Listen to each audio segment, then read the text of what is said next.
E aí, gente bonita, tudo bem? Que bom, top. Mais uma vez a gente quer agradecer a você por estar com a gente. Bíblia do Zero. E aí a gente vai começar novamente uma reflexão, uma conversa curta, bem curta, sobre a Bíblia, esse livro que é incompreendido por muitos, conhecido por poucos, mas que para nós aqui é palavra de Deus, é um texto que para nós é muito inspirador.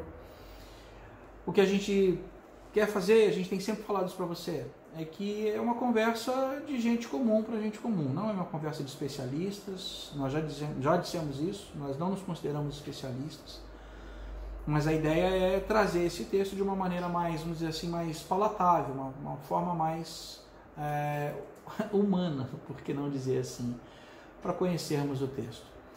Nos vídeos anteriores você deve ter assistido, se não assistiu, em alguns dos links aqui vai aparecer. Nós já falamos sobre exatidão na Bíblia, falamos sobre problemas quando a gente vai ler a Bíblia, falamos que a Bíblia não é uma narrativa jornalística de ontem, não é um tratado científico, falamos questões bem básicas sobre a aproximação com esse texto. Hoje, gente, nós queremos conversar sobre uma dúvida que bate na cabeça de muita gente. Quando você abre na Bíblia, você às vezes dá a impressão de que você literalmente abriu um baú com um monte de coisas misturadas. Misturadas. Porque em alguns trechos da Bíblia você olha algumas histórias, por exemplo, presentes nos livros das Crônicas dos Reis, no livro de Samuel, até mesmo no livro histórico do Novo Testamento, o livro de Atos. Você pega algumas histórias que você fica, às vezes, por exemplo, no livro das guerras, presentes lá na Torá, histórias assustadoras. Questões de violência explícita que eu acho que nem mesmo alguns dos filmes mais sangrentos atuais relatem. E é isso mesmo. A Bíblia, ela está recheada de muitas histórias e muitos trechos, porque na verdade a Bíblia não é somente uma coisa, mas como nós já dissemos, é a memória de um povo, e nessa memória foi se colocando coisas e coisas e coisas e coisas. Por exemplo, se você fosse trabalhar eu quero ter um apanhado do que seja os escritos da língua portuguesa. Se eu falasse isso, eu teria que colocar no meio leis civis, listas de viagem, histórias de família, genealogias, livros poéticos, poesia. Só que eu não posso colocar no mesmo baú, no mesmo livro ou no mesmo lugar uma receita culinária ou uma letra de música com um código civil, um código penal, uma constituição de um país. Pois é, na Bíblia, gente, tá tudo isso ao mesmo tempo misturado. E quando a gente abre a Bíblia, aquele que se aproxima dela tem essa dificuldade, porque ele entra no texto e daqui a pouquinho tem uma coisa que quanto sangue, que história é essa? Eu não estou entendendo nada. É mais ou menos por aí. Por isso que a gente está aqui. A gente está aqui para dizer para você, calma, faz parte da viagem. A viagem vai ter alguns solavancos, mas aperte o cinto, você não vai se machucar.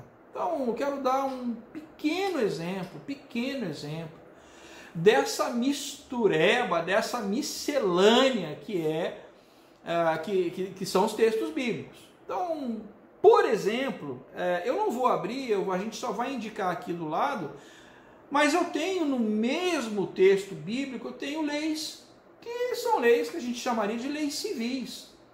Quando você, por exemplo, abre o livro do Êxodo, lá no capítulo 21, capítulo 22, você tem leis civis, leis que definem relação de pessoa para pessoa dentro de uma coletividade. No mesmo texto bíblico, você pode encontrar genealogias. As genealogias, elas eram importantes para o povo, para que eu diga de onde eu vim, qual é a minha família, né? Havia no texto, no povo hebreu, dentro do texto, haviam 12 tribos. E uma dessas tribos era a tribo que a gente chama de tribo de Levi, os levitas.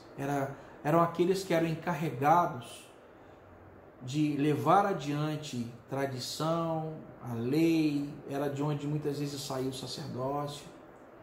Então, era importante você saber se aquele determinado homem era daquela determinada família, daquela determinada tribo. Então, as genealogias, elas eram muito importantes. Muito importantes, por exemplo, para definir linhagem de sacerdócio. Então, quando você pega, por exemplo, em Números, no capítulo 1, você vai ver lá as genealogias. Por exemplo, quando você trabalha no Evangelho, o Evangelho de Lucas, lá no capítulo 3, a partir do verso 23, você vai encontrar uma genealogia de Jesus que o remete até o primeiro homem, Adão. Já em Mateus, do capítulo 1, a partir do verso 1, você tem uma genealogia de Jesus que o remete até a linhagem do rei Davi. As genealogias, elas eram importantes. Assim como você também vai encontrar dentro do texto bíblico listas. O livro de Números, por exemplo, está recheado de listas. Quando você pega o livro de Êxodo, lá pelo capítulo 33, você vai encontrar listas. E olha, gente, lista, acredite, lista de viagem. É uma viagem, mas é uma lista. E para eles, essas listas eram também importantes. Neemias, no capítulo 7, por exemplo, você tem uma lista daqueles que voltaram do cativeiro e estavam novamente repovoando a cidade. As listas, elas eram importantes e estão presentes no texto bíblico. Você também tinha o que a gente chama de história. Então, livros de crônicas, o livro dos reis, 1 e 2 Samuel, Atos dos Apóstolos, esses que nós acabamos de nos referir antes, eles eram livros de história. E nessas histórias também estão aquelas histórias que não eram muito bonitas, muito, vamos dizer assim, agradáveis, muito éticas, muito... Tinha história de sangue, de violência, de muita morte, muita guerra. Sinistro. Mas é a Bíblia, gente. Está lá no meio. E eu não posso simplesmente arrancar das páginas da Bíblia porque, eu não gostei disso, então, eu não gostei disso, eu não gostei disso. É mais ou menos, e aí desculpa, gente, mas eu gosto de comida mesmo. É como se você pegasse num richô grande, você só colocasse aquilo que você gosta. Só que tem coisas que você gosta, mas as outras fazem falta na tua alimentação. Eu não gosto de verdura, então não vou comer verdura, então eu deixo de lado tudo que é verdura. Eu só gosto de carne, então mas determinado tipo de carne não gosto. Então, você vai deixando de lado o jiló, o quiabo, você vai deixando de lado a couve, você vai deixando de lado coisas que você... Só que essas coisas depois, ao final, vão te fazer falta na tua nutrição como um todo. A Bíblia também é assim. Se eu me esqueço daquilo que eu não gosto, eu não coloco no meu cardápio de leitura, eu não consigo compor o grande quadro, o conjunto dessa obra. Então, talvez eu goste mais da poesia, presente no livro de Jó.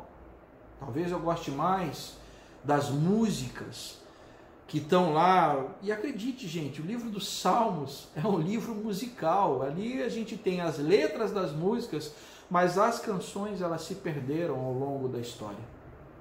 As linhas melódicas. As músicas também estão presentes, por exemplo, no livro do Êxodo, lá no capítulo 14, você encontra o cântico de Moisés, o cântico de Miriam. Lucas, no capítulo 1, no verso 46, você encontra o cântico de Maria. Você encontra regras litúrgicas, religiosas, recheadas no livro do Deuteronômio. Capítulo 16, por exemplo, do livro de Deuteronômio, traz regras religiosas. Você tem os ditos populares, coisas que estão presentes na sabedoria judaica, que estão lá no livro de Provérbios, e nós já falamos um pouco de Provérbios. Mas em tudo isso, gente, o que a gente quer retirar é dizer que o conjunto dessa obra, ela nos serve de inspiração e para ensino. Como nós já dissemos isso em outro encontro.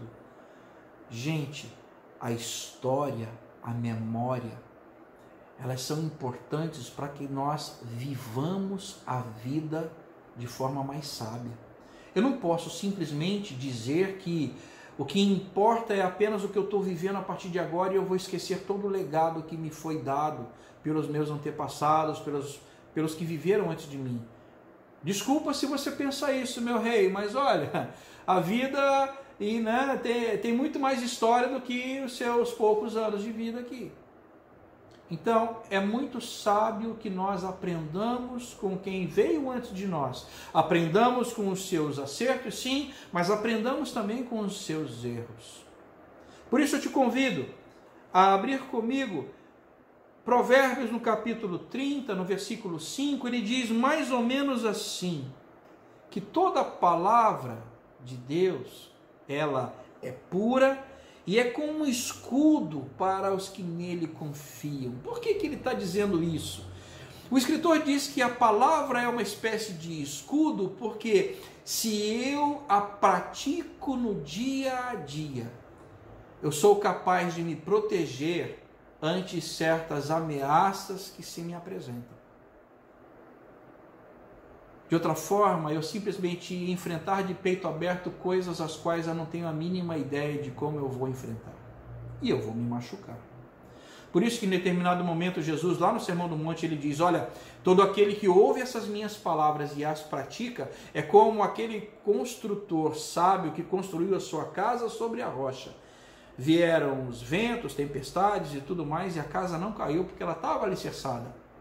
Agora, aquele que ouve essa palavra e não a pratica, é como um insensato que constrói a casa sobre a areia sem alicerce.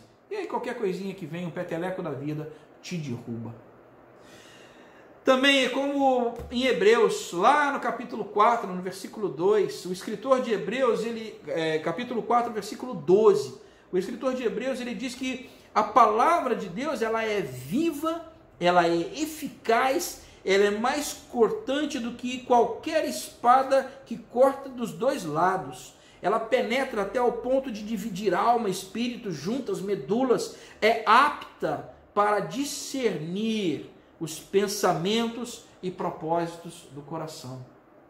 Ela é apta para discernir. Discernir vem de discernimento. Discernimento é compreender, ter entendimento mais claro, algo que me abre os olhos para perceber as coisas. Então, quando a gente fala dessa miscelânea toda, dessa mistureba toda, desse mix de autores, de escritores, de gêneros literários e tudo mais, olha, gente, tá tudo isso dentro do livro. Tá tudo aqui, ó, tudo misturado. Mas no meio dessa mistura toda, eu preciso entender que isso me faz bem. Isso alimenta a minha alma, ensina-me na caminhada e me ajuda a chegar ao lugar onde eu preciso estar. Assim, meu querido, minha querida, você que nos encontrou, eu quero deixar essa pequena reflexão. Leia a Bíblia, experimente a Bíblia, tenha contato com o livro. Não somente queira saber sobre a Bíblia, mas leia ela, experimente-a, porque ela tem muito a nos ensinar. Mais uma vez, nós te agradecemos pela tua atenção. Bíblia do Zero. Seja bem-vindo.